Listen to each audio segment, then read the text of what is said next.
What's up, you guys? Welcome back to my channel, Real Talk Recovery, where we talk about recovery from addiction and I share my life with you. I wanted to pop on and do a meditation really fast before we go to bed, and so I thought this would be the perfect time because it's about 10:30 and I just got done doing my skincare and putting my face, my lotions and stuff on. So I'm going to go ahead and I'm going to start reading, and yeah, here we go. Ready? Ready. Okay. Although the crisis that brought us to AA may be past, there is always something new to learn.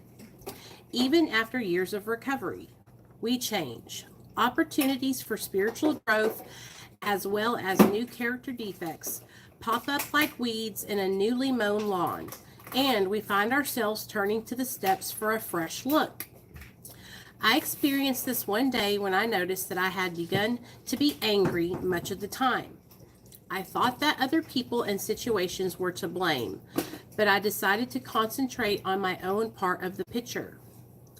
I took a written inventory of my memories, feelings, and behaviors whenever I lost my serenity, and then read it aloud to someone I trust. As I read the common thread, the exact nature of my wrongs jumped out at me. My problem was my pride and arrogance, not my situation. The need to be right was robbing me of my serenity in all kinds of situations. No matter how long I work the program, I will never cease finding new ways to apply it in my life. That is a blessing, for it means that my life will continue to get better. Today's reminder. There is something new for me to learn today. I will open my mind and my heart to the lessons my higher power brings me. Hey, wasn't that good? That was good, huh? Yeah. Hey, Leonard. Hey, Classy. Yes, I saw it. I saw it in there, girl. And I posted on the post, too. Don't worry about it. Who cares? Block them and move on. Wasn't that awesome, Veronica? Yes. What's up, Seth? So I really think that so I was like, Neil just got home from work and I was like, you know what, I'm going to do a meditation. And so I opened it up and I looked and I saw the word crisis. And I thought, well, you know, everybody's losing their shit because of the coronavirus and people are tripping out. And I thought, well, this is kind of a crisis that we're going on. That's happening right now. I'm going to read that one. And I'm telling you what, you guys, I struggle with pride and ego and arrogance a lot sometimes, you know, and I go through situations, I go through periods of my life where I'm watching, going through my comment section, or someone says something kind of like what happened on Facebook tonight, Classy, so listen up. Everybody has an opinion, right? Everybody has an opinion. And one thing that I've learned in my recovery, and because I'm on Suboxone, right? I have learned that we cannot change anyone's mind. The only thing that we can do is try to educate other people, but if they don't want to hear it, they're not going to hear it. They're going to block it out. You know what? And some of those people, we don't even need them in our lives. We don't need them in our lives. So instead of arguing with those people and trying to make them hear what we're saying and understand what we're saying, instead of trying to be right, let it go, because it is sucking you dry. It is sucking you dry from your peace and your serenity in your life, okay? I used to get real bent out of shape when I would see people's comments about maintenance medication and people that would judge us, right? Not anymore. I try to educate the person. I try to let them see where they might be wrong in the situation, and then move on from it. You know, when a person has or feels the need to talk about someone else's recovery, you guys, I'm telling you right now, anything that somebody else is saying about your recovery, they're judging you, okay? Nobody has any business talking about what you're doing for your recovery. You know what I'm saying? Don't even worry about it. Hey, Micatron, what's up? Veronica says, that is the truth. It's caused me one relapse. I won't let it happen again. Being judged because I'm on mat, so I quit and thought I could go alone. Nope. And that's the thing, Veronica. Like, you cannot let those people rent space in your head. You cannot let them push you over the edge. Because you know what? While you were out getting fucked up, they were sitting in their house just chilling. So we put ourselves in that situation and put ourselves in harm's way. Don't let them win. Don't let them cause you to do something you didn't expect to do. You didn't want to do. You know what I mean? Here's the thing, Classy. Everywhere you go on Facebook recovery groups, if you talk about Suboxone, people lose their shit. Especially people who are not on it, because I don't know if they feel robbed. I don't know if they're jealous because they think we're getting high over here or something. I don't know what it is. But a lot of people cannot handle it. They get so angry. And so I don't even talk about it in their groups. I drop a link, let people know that we're having a good time over here on Real Talk Recovery and that we support multiple pathways to recovery. And then I'm out like a thief in the night. Oh, hey girl, I see you. Hey, Rosie. Then I'm out like a thief in the night. You know what I'm saying? I'm dropping the little jewels of support, letting people know that we have a positive, uplifting, amazing channel over here where people actually support each other, love each other, care about each other, want each other to do better. And then I'm out because I'm not going to let their toxic energy suck me dry. You know, we have such an amazing community here, you know, such an amazing community. And so a lot of those groups on Facebook, Classy, it's a bunch of people that are all sick in one area. You know, the people that popped on and just said blah, blah, blah, and then moved on, those are the people who are well. You know what I mean? You think they would, green-eyed cat. You think they would. I'm sorry. You okay? Surely anyone that has suffered addiction would be pro-MAP. I would think so, too. Hey, Gunny. So, it's like, I don't know what it is. It's like people just judge, you know, and I honestly think that sometimes it's just because I don't know if it's because they're jealous or they just want to, I don't know what it is, but let's read that one more time because I thought that was really good. Okay, it says, we change. Opportunities for spiritual growth as well as new character defects pop up like weeds in a newly mown lawn, and we find ourselves turning to the steps for a fresh look. I experienced this one day when I noticed that I had begun to be angry much of the time. So if you find yourself being angry all the time, getting overreacting to things, getting your panties in a wad, right? This might be for you, okay? I thought that other people and situations were to blame. But I decided to concentrate on my own part. So instead of blaming everybody else, okay, instead of pointing the finger, take what you're upset about, and instead of thinking, oh, well, that person, they cut me off in traffic, it's all their fault. Instead of focusing on what they need to change, focusing on what you need to change, okay? So if you're driving in traffic and somebody cuts you off, okay, they pulled right out in front of you. What could you do to have made that situation a little bit safer? Were you not paying attention? Did you have your seatbelt on? Were you bumping the music real loud? No matter what it is, try to take the focus back and put it on yourself and make the changes in you, because we can always grow and learn from any situation. You know what I mean? I love how you promote the MAP program. Suboxone saved my life, and I want to try to dedicate my channel to promoting the positivity of how it has helped my life. Hey, Roro, what's up? And Micatron, the thing about it is I'm just sharing my personal experience, and so it's really helped me. And so I want other people to know that they're not alone, and that if you're on medication assisted treatment, there's nothing to be ashamed of, and there's no reason to hide in the shadows. You know, you would think that people that are judging you would think that, what do they want you to do? Hide out in the shadows somewhere? You know what I mean? I don't understand it, but that's okay, because we don't have to understand it. We're here to give a voice to people that feel like they're alone, that don't have support. We're here to support each other. And I'm going to tell y'all something right now. There are a lot more people that are on maintenance medication than there are that are not. We are starting a movement there are a lot of people on Suboxone, on methadone, that we are all coming together. Okay, and when you've got thousands of people who are on maintenance, who are speaking out and saying, I'm living my life sober, I'm in recovery, maintenance medication helped change my life. Guess what? What can you say to that when we're showing it? We're showing the proof is in the pudding, you know? And so nobody can say anything to facts, to proof.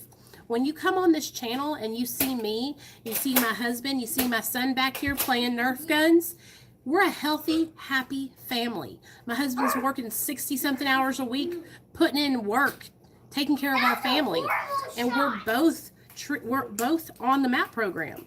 And we're here today because of that, because we were able to get help and get our lives together. And if we stay on that medication for the rest of our life, whose business is it to judge that? You know what I'm saying? And so that's the thing, like, I've never understood, like, why people care about, like, what me and mine are doing, you know? There it goes. It's back. Hey, Crazy Legs.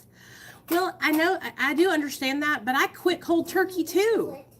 I chose to get on Suboxone after being in treatment for 30 days, you know? I'm now one more clean than 10 years I used to. I think that people that think that they think because they quit cold turkey that they've done some kind of accomplishment that I've never done. You know what I mean? I've done the same thing a million times. You know what I mean? Oh, I know you don't judge, Crazy Legs. But that's what I don't. It's like we've all been there. You know what I mean? And a lot of us have done that and then, you know, made it for a couple months and then relapsed. And so that's what I had to start doing. I had to start looking at what happened afterward. Was I able to maintain that recovery? Was I able to, you know, was I able to stay sober after that? Or did I relapse? You know, did I get back off? I thought I had you as a mark. Did I get back off? Did I fall off the bandwagon? You know, and a lot of the times what would happen is I would get sober, you guys, and then I would be doing good, and then I would relapse. And you know how discouraging it is? I know y'all know how discouraging it is.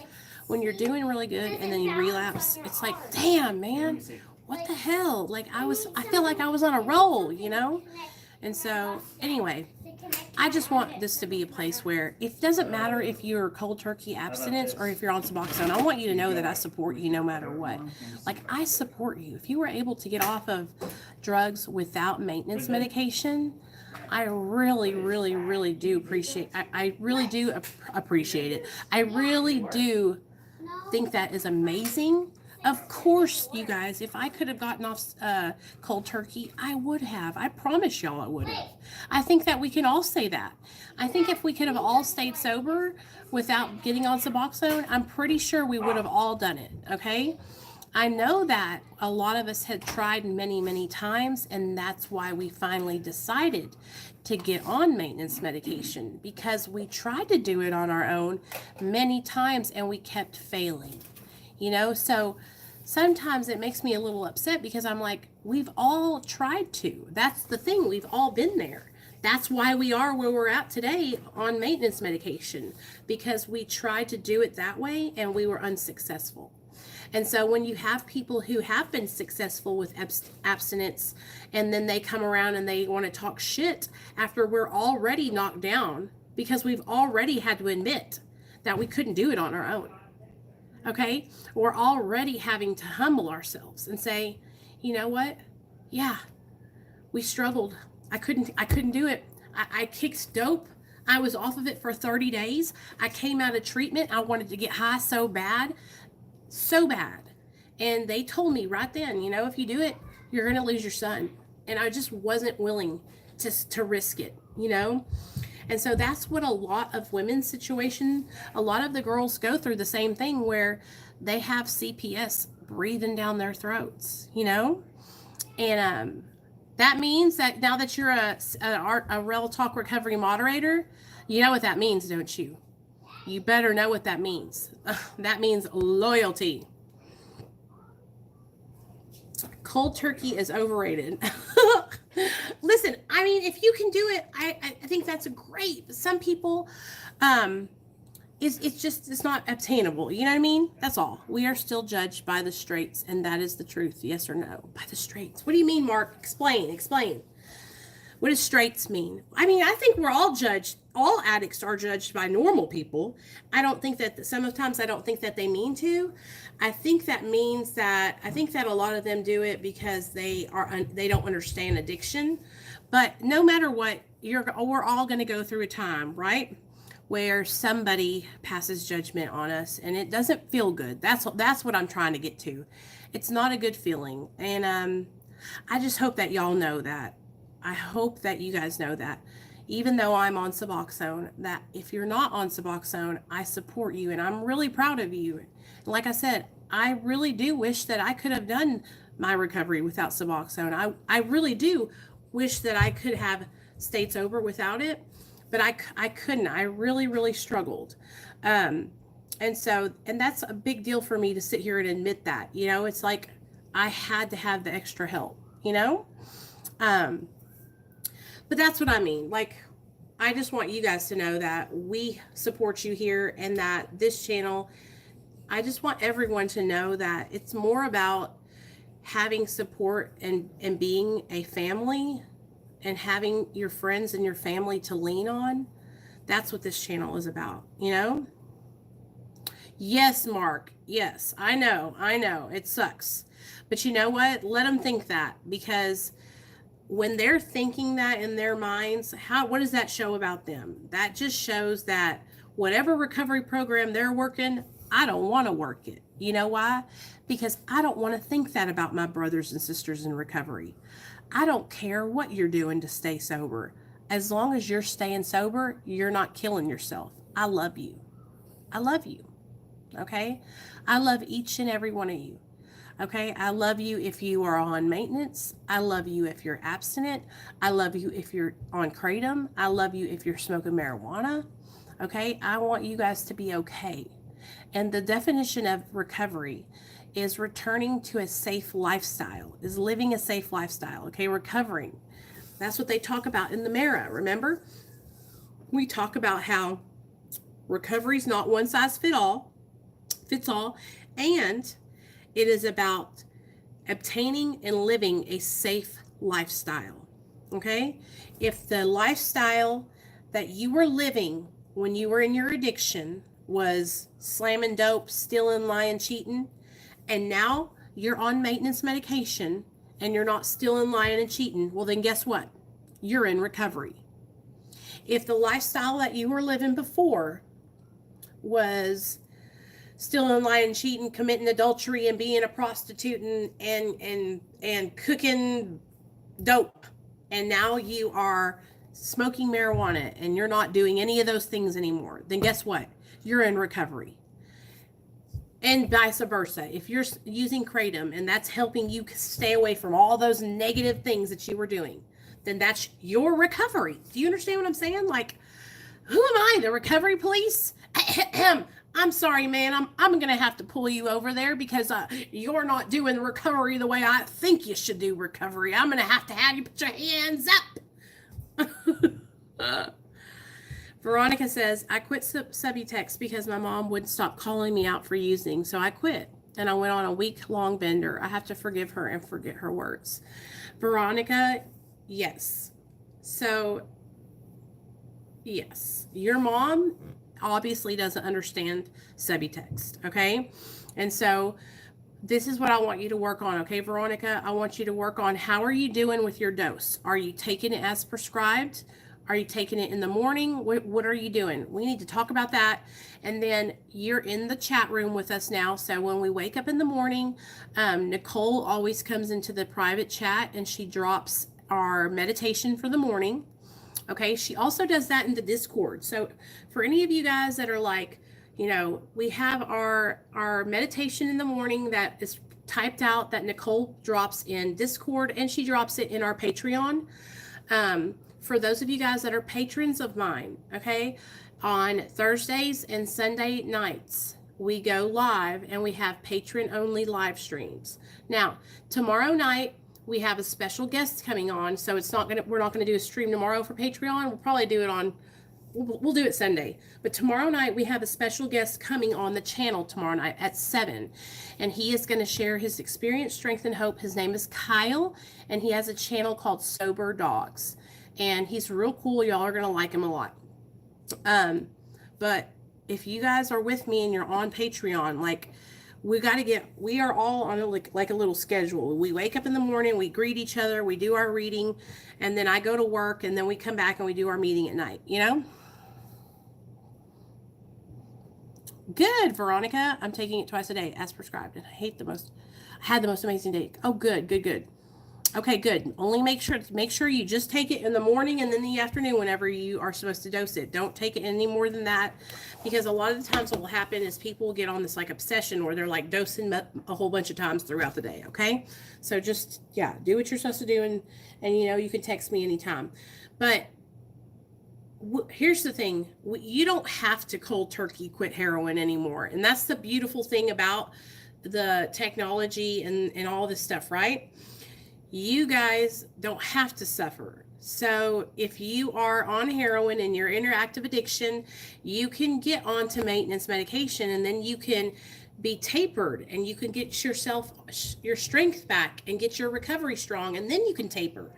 But for me, you guys, I recommend, and I'm not a doctor, but if you're on maintenance medication and you've just gotten on it, I recommend getting into a treatment like a therapy and some kind of AA or NA or Celebrate Recovery or anything like that, okay?